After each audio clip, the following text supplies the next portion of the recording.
पंडित जी, बहुत सारे लोग सरकारी नौकरी की तैयारी करते हैं लेकिन बहुत कम लोग सफल हो पाते हैं। कई तो 3 से 5 साल तक लगे रहते हैं फिर भी सफलता नहीं मिलती है।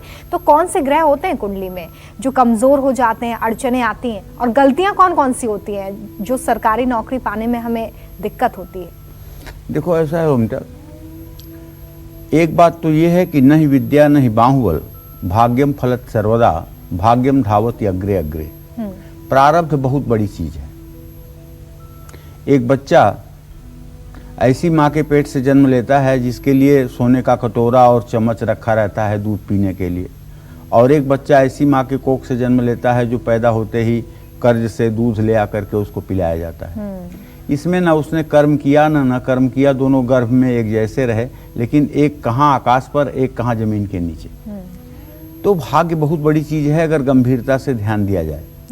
जब श्रम और भाग्य, पुरुषार्थ और भाग्य समानांतर दिशा में चलते हैं तब जिंदगी सफल होती है। मेहनत जरूरी है जी, और केवल अगर भाग्य हो और पुरुषार्थ न हो तो कुछ नहीं हो सकता है, और अगर केवल पुरुषार्थ हो भाग्य न हो तब भी कुछ नहीं हो सकता है। ठीक है, तो ऐसी स्थिति में सरकारी नौकरी पाने का प्रयास तो आज के डेट में सभी लोग करते हैं। आप भी कालचक्र अगर देखते हैं तो आप सुनते होंगे 50% लोगों का प्रश्न यही रहता है कि क्या मुझे सरकारी नौकरी मिलेगी। किसी किसी के भाग्य में सरकारी नौकरी होती है, और सरकारी नौकरी में आईएएस आईपीएस की नौकरी जो है, या जो प्रथम वर्ग की नौकरी है, उसी को तो आप राजयोग की नौकरी मानिए। बाकी प्यून से लेकर के और नीचे की जो नौकरियां हैं उसको तो सेवक और दास वृत्ति से विचार किया जाता है। अगर आपका भाग्य प्रबल है तो सरकारी नौकरी मिलना आसान हो जाता है। इसी विषय पर चर्चा करना चाहूँगा आज, और बताना चाहूँगा कि कौन कौन से खराब ग्रह आपको सरकारी नौकरी तक नहीं पहुँचने देते हैं। मान लीजिए आपने प्रीलिम्स क्वालिफाई कर लिया, मेंस क्वालिफाई कर लिया, आप इंटरव्यू में नहीं आए, इंटरव्यू भी किसी नौकरी में आपने क्वालिफाई कर लिया, आप मेडिकल में कट गए। तो ऐसे कौन से ग्रह होते हैं जो आपको रोकते हैं, और ऐसे कौन से ग्रह होते हैं जो आपको आगे बढ़ाते हैं? इस विषय पर मैं अपना विचार रखूंगा जितना मुझे ज्योतिष की जानकारी है। लेकिन एक बात बहुत स्पष्ट कहना चाहूँगा, वो ये कि 2 चीज़ अगर आपके अंदर है तो आप सब कुछ कर सकते हैं। एक तो अपना मूल्यांकन सही ढंग से आप करिए। आप पढ़ने लिखने में कितना अच्छे हैं, कितना आप मेहनत करते हैं, किस चीज़ के लिए आप डिजर्व करते हैं, ये आप अपने से अपना मूल्यांकन करिए।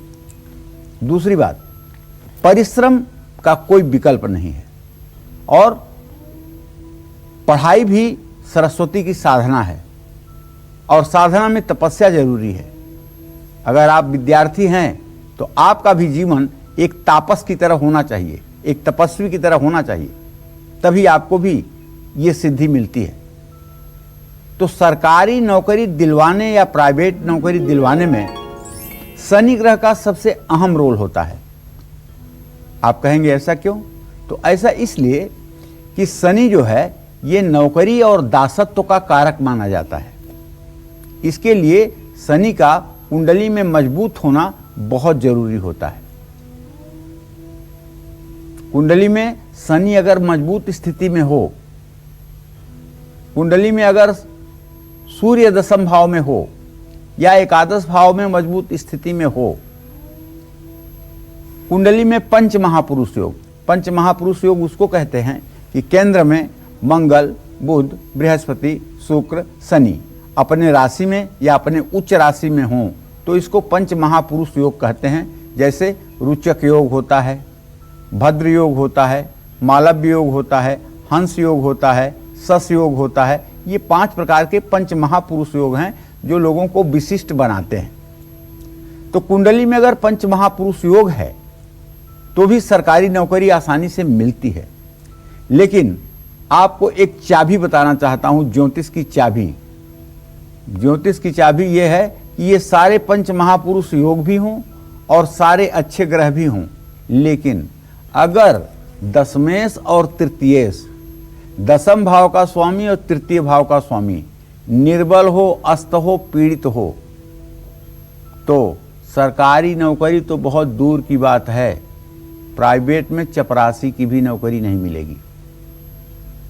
और ऐसे व्यक्ति को आजीवन अपनी जीविका के लिए कठिन संघर्ष करके जीना पड़ेगा।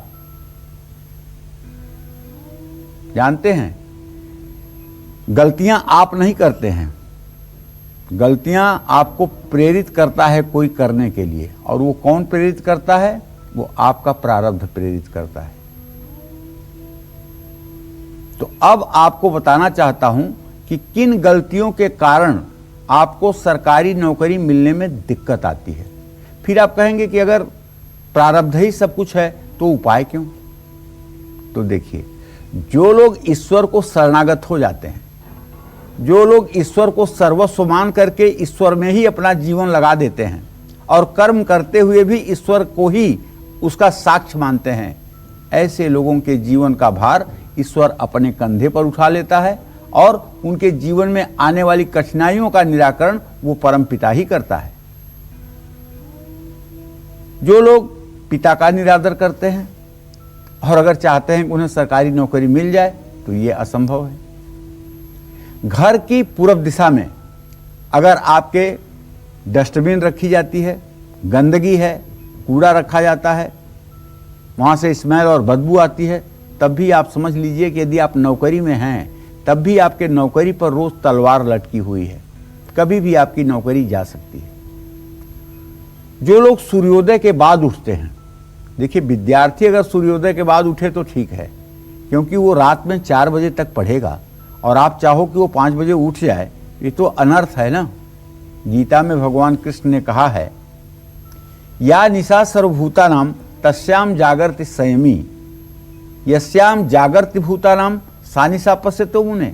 ये दूसरे अध्याय में भगवान ने कहा है, क्या कहा है? या निशा सर्वभूतानाम तस्याम जागर्ति संयमी। जो पूरे संसार के लिए रात होती है उसमें योगी सन्यासी जागता है, ये उसके लिए दिन होता है। और यस्याम जागृत भूतानाम, और जिस समय पूरा संसार जागता है, सा निशा पश्यतो मुने, वो ऋषियों मुनियों के लिए, साधकों के लिए रात के समान होता है। कहने का मतलब, जो विद्यार्थी हैं, जिन्हें लगन है, जिन्हें दुनिया में कुछ करके दिखाना है, वो पूरी पूरी रात साधना में लगे रहते हैं, पूरी पूरी रात पढ़ाई करते हैं।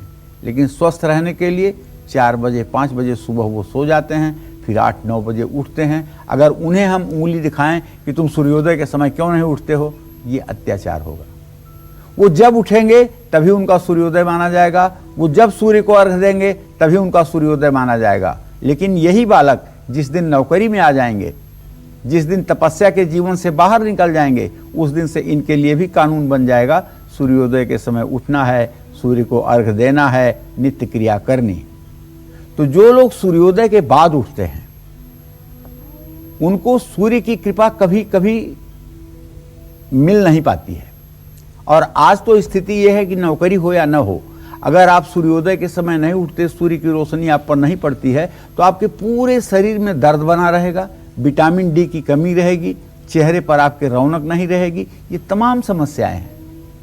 केवल नौकरी की बात नहीं है, स्वास्थ्य की भी बात देख लीजिए। और नौकरी में बाधा तो आएगी ही, क्योंकि अगर आत्मविश्वास की कमी है तो नौकरी होकर भी क्या करेगी? एक फाइल पढ़ करके उस पर दस्तखत करने में आप 1 महीना लगा देंगे।